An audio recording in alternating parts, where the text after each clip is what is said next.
barii koo jireenya koo keessatti kennaa waaqaa koo.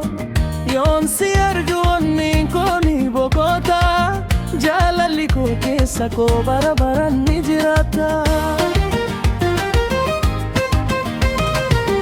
Fuulli kee akka ji'a halkanii ni ifa, sagaleen kee immoo onnee koo ni qabbaneessa.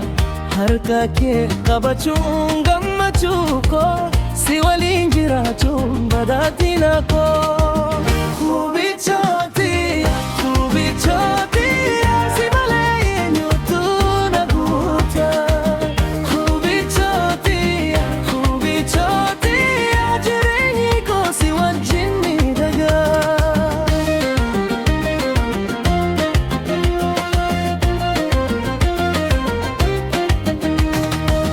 Yeroo rakkinatti cinaa koo dhaabbatte, yeroo gammachuus na waliin kolfite. Jaalala dhugaa naaf taate, guyyaa hunda ulfina koo taate. Fuulli kee akka ji'a halkanii ni ifa, sagalee kee immoo onnee koo ni qabbaneessa. Harka kee qabachuun gammachuu koo, si waliin jiraachuun badhaadhina koo. Hubichooti, hubichooti, si malee eenyutu na guuta. Hubichooti, hubichooti, jireenyi koo si wajjin miidhaga.